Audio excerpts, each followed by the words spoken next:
أعوذ بالله من الشيطان الرجيم بسم الله الرحمن الرحيم الحمد لله رب العالمين والصلاة والسلام على رسولنا محمد وعلى آله وصحبه أجمعين السلام عليكم ورحمة الله وبركاته Mbështet me tek Allahu dhe i lutemi atij të na mbrojë prej shejtanit mallkuar. Filloj me emrin e Allahut, falës i madh, mëshirues i madh, si në jetën e kësaj bote dhe posaçërisht mëshirues për gjithë ata të cilët janë besimtar edhe besimtare. Mëshira e Allahut qoftë mbi pejgamberin sallallahu alaihi wasallam, mbi familjen e tij të pastër dhe për mbi gjithë ata besimtarë dhe besimtare që ndjekin rrugën e tij deri ditën e gjykimit. Mëshira e Allahut qoftë edhe për mbi gjithë ju që jeni sonte bashkë. Allahun e falenderojmë që na mundsoi për namazin e akşamit.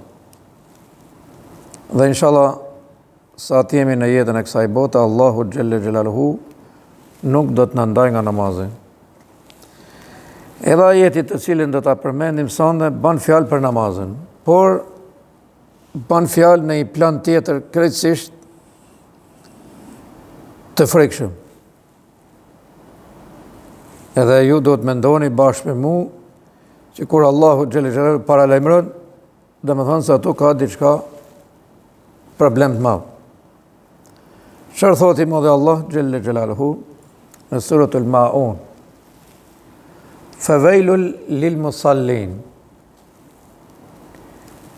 Shkatrimi, mjerimi, ndëshkimi qoftë për ata të cilët falen, por janë të pakujdesshëm ndaj namazit të tyre. Dhe e vanojnë atë derisa pa i kalu koha.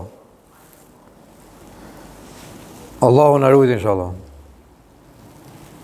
Se me të vërtetë është i diçka e të mërshme. Allahu xhelle xhelaluhu në këtë ajet nuk thot faleni, po mirë për ata që falen. Mirë për ata që falen. Nëse vim pak tek pejgamberi sallallahu alaihi wasallam,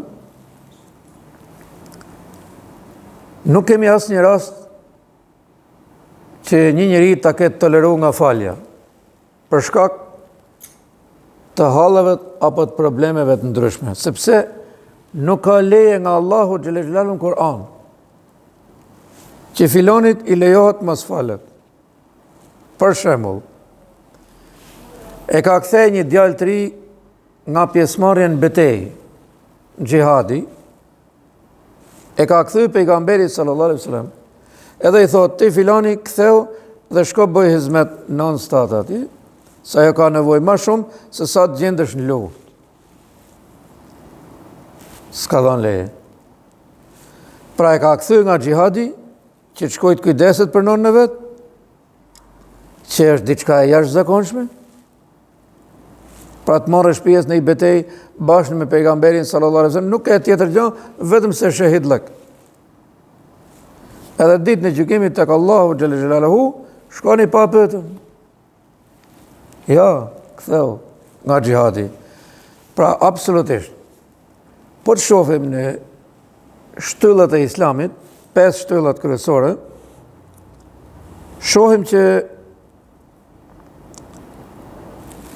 zekati një herë në vit.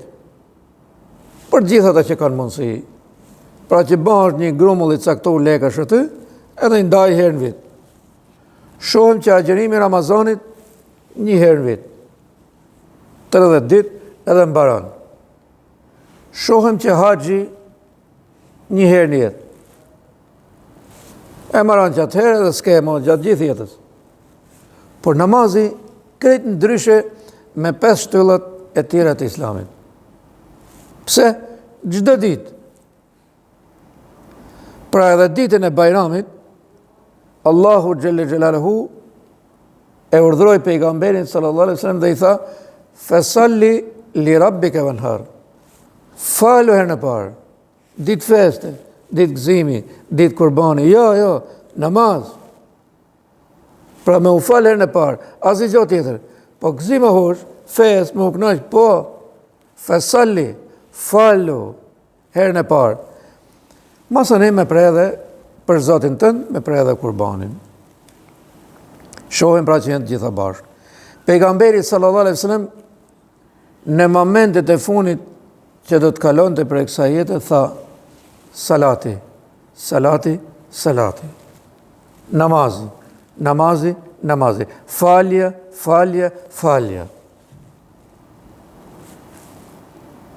Thot pejgamberi sallallahu alaihi wasallam në një hadithi shërif, as-salatu imaduddin. Namazi është shtylla kryesore që mbahet ky din. Pra janë 5 gjithsej, të 5 që e mbajnë godinën. Ama, nëse hiqet namazi, godina bje. Nëse hiqen të tjerë, godina nuk bje. Rrezikohet shumë, ama me namazin nuk ka asnjë lloj tolerancë. Je i smur, je në udhtim, je në luftë, një grup falen, një grup ruajnë. Ku do të jesh në jetën e kësaj bote, i vetmi namazi që nuk ka leje për të lanë, por nuk ka leja as me u vanu. Allahu xhelle xhelalu paralajmëron të për një grup njerëzish të cilët a e lanë sa ka ko. Sa ishte? E 6, për kur futet jatsia, ka ko deri kur të vë jatsia, e fali. Fawailul lil musallin.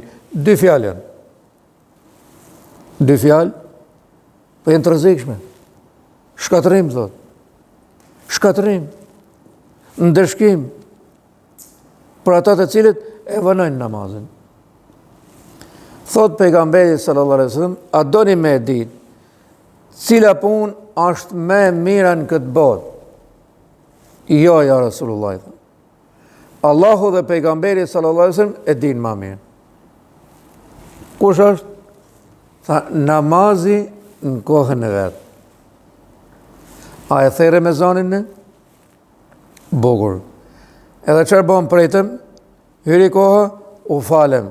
Kjo është vepra më e mirë.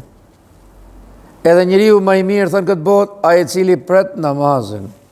Ka marrë abdes, është bë gati, edhe sheforën. Hyri koha namazit, edhe pret namazin. Pra, vonesa është shumë e rrezikshme. Ka një hadith që flet për vonesën. Ashtu sikur është i ashpër ajeti i Kur'anit fawailul lil musallin, edhe hadithi është shumë i ashpër. Për vonesën. Do të ketë një ndëshkim të ashpër ai i cili e vënon me dashje. Nuk çakret, o the rezoni, Allahu Ekber, ase ka ko, pret deri ka fundi. Ky ka ndëshkim. Pra për vonesën e namazit, ka ndëshkim. Dhe veçanërisht kur vonesa është me dashje. Vallai, ky është një kapitull i shkurtër i Kur'anit. Ajeti i parë fillon era'aita alladhi yukadhibu bid-din. A e ke pa, thot pejgamberi sallallahu alaihi wasallam, ata i cili e mashtron mohon ditën e gjykimit, ditën e llogarisë përpara Allahut xhelle xhelaluhu. Edhe vazhdon edhe vjen ky ajeti tjetër, që bën fjalë për shkatrimin e atij i cili e vënon namazin. Pra, mos lakmoj bota, bashkë për mua. Mos lakmoj.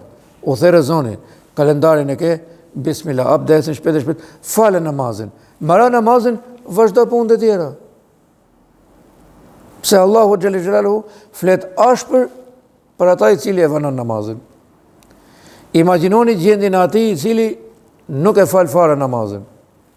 Se në çfarë pozicioni do të jetë përpara Allahut xhelle xhelaluhu.